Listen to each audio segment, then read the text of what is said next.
The NFL decided to air the Black National Anthem before the Eagles-Cowboys game, and, well, it was one of the worst public reactions I've ever seen. You'd think that after the Cracker Barrel rebranding backlash and the Sydney Sweeney brouhaha, that the NFL would have learned the lesson that the era of woke is over. But you know what? Sometimes these large organizations have to learn the hard way. Take a look.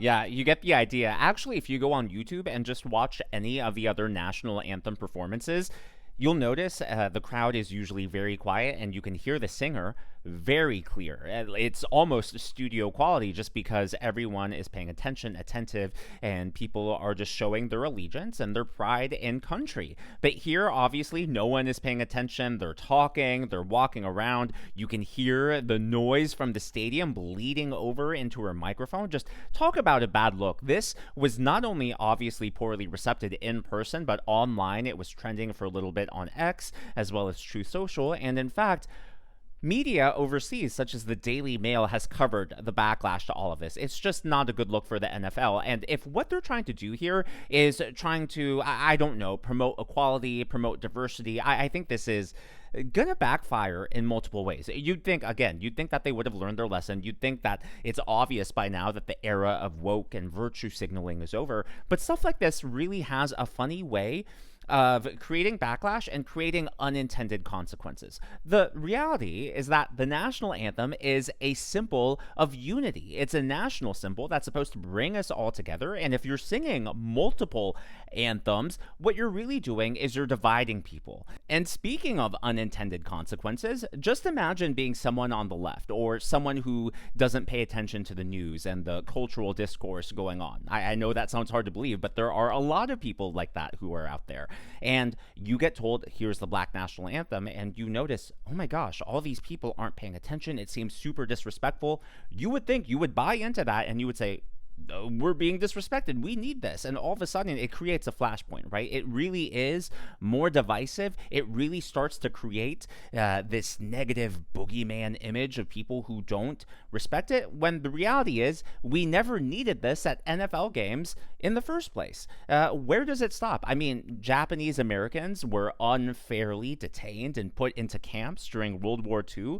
Does that mean that Japanese Americans need their own Japanese American national anthem now at NFL games? What about Native Americans? Where does this end? And so, again, the NFL, just shame on you. You should know better in 2025. But the funny thing about woke virtue signaling is it's similar to telling a lie, right? Whenever you tell a lie, it becomes really hard to remember the lies you told, and you start contradicting yourself, and eventually you mess up, you slip up. The same thing is true with virtue signaling. The left has created all of these random rules that everyone has to keep up with, and it becomes a nightmare trying to keep up with all of these rules. One of the latest examples has nothing to do with race, but actually with gender identity and everything transgender. So the left is insistent that you call everyone by the proper pronouns. Well, Don Lemon accidentally slipped up and called Representative McBride a dude. Now, personally, I think you can call anyone a dude, but by the left standards, dude is a more masculine term, and had a Republican, especially a straight white male, called Representative McBride a dude, the left would be in an outrage right now. But Don Lemon, you know what? He gets a pass. This is my car. I'm heading back to Delaware. It is, dude. Do you have a Hemi in here? What is it? This is a beautiful Chevy Equinox, American made. You got a whole closet back there. It's a Can we traveling see? office. Can you roll this down? No. Look, she's got a whole closet full of clothes. That you're not living out of your car. Is this I'm we not. getting breaking news? No. Is this But an you exclusive? you always need to change your clothes. Yes. Has Don Lemon ever had that sort of interview with a Republican candidate? He's talking to McBride and cares about her fashion, cares about her vehicle and everything going on. Just it makes no sense. Of course, we shouldn't be surprised. The mainstream media has a history of just having a double standard when it comes to interviewing conservatives and Democrats. The best example of this actually happened recently. So CBS's Norah O'Donnell interviewed both Supreme Court Justices Amy Coney Barrett and Ketanji Brown Jackson, and the difference could not be more clear. To understand Justice Ketanji Brown Jackson, consider the poem she's kept close for decades. The court has held that the rights to marry, engage in sexual intimacy, use birth control, and raise children are fundamental, but the rights to do business, commit suicide, and obtain abortion are not. Toiling upward, as Henry Wadsworth Longfellow put it, is how the 116th Justice says she made history. As the first Black female on the Supreme Court, what kind of pressure does that come with? And so when Hillary Clinton, for example, says, what's next? She said, my prediction is the court will do to gay marriage what they did to abortion. She details her journey to the highest court in her memoir, out Tuesday. The title, Lovely One, yes, that's what your name means. It is. But you also say in the book that the rights to marry and engage in sexual intimacy and use birth control and raise children are fundamental. This is the classroom where you met. This is the classroom where we met. So I would sit, I want to say it was like maybe here with one of my friends. That's right. I would always try to sit right behind you just to get your attention. In the row behind me. The double standard here couldn't be more obvious with Ketanji Brown Jackson. Obviously, it was a fluff piece. They broadcast it, they advertised it as an interview, but none of those were hard-hitting questions. It looks like something you would see on entertainment television or, I don't know, back on the TV Guide channel, when they actually had programming, whereas they actually asked Amy Coney Barrett some very tough questions. Of course, Amy Coney Barrett was able to answer all of them, and she did so forcefully and intelligently, but you just never see conservative figures or anyone, even center or right of center just being treated with kid gloves, whereas everyone on the left, it's almost as if they're royalty. But all of this is connected. These may seem like different stories because on the surface they are, but there is a through line, a thread that connects all of them. Yes, the media is biased. Of course, they're going to help Democrats and push whatever they want to push.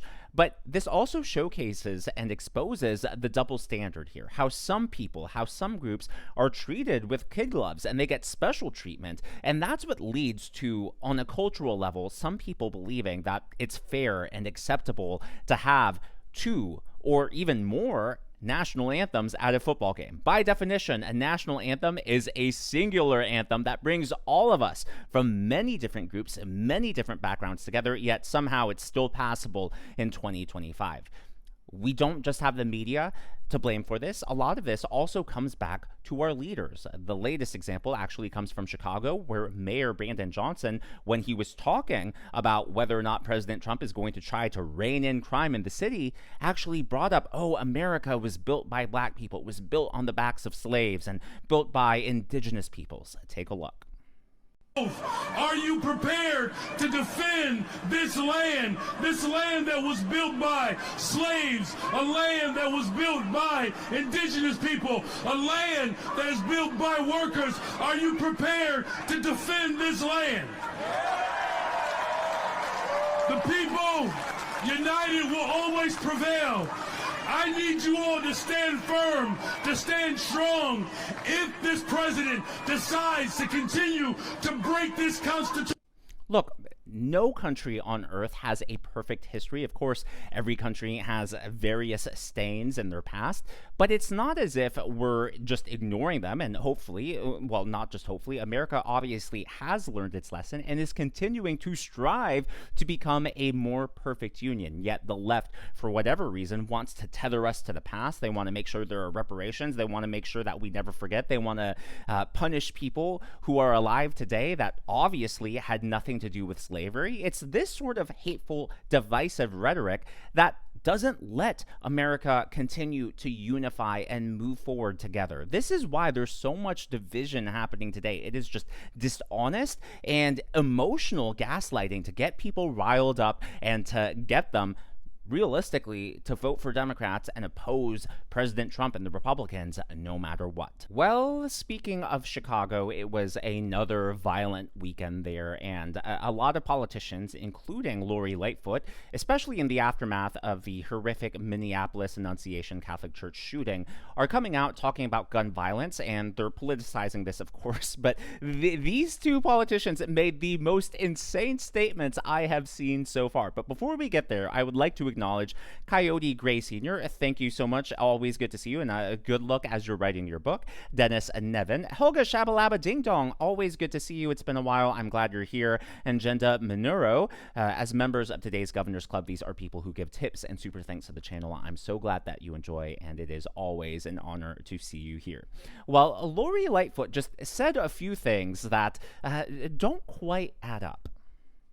If he really cared about violent crime, go after the gun manufacturers who are just mass producing these weapons and have no liability or accountability. Go after the gun stores that know that they're selling to straw purchasers that flood into our city. Pass common sense gun reform that we have been begging for decades. Those are the kinds of things that actually would make a meaningful difference in violent crime. He's not talking about any of those things. He will not do any of those things because this is not about violent crime. It's about something else. The issue here, of course, is that the ironic thing is that typically where gun laws are the strictest is where gun violence is the highest. Chicago, for example, has very strict gun laws, yet they have so many killings. If I just off the top of my head, if I'm correct, it was 58 shootings over Labor Day weekend, which is just absolutely unreal to think about in just one single metropolitan area for there to be that much gun violence. Yet we know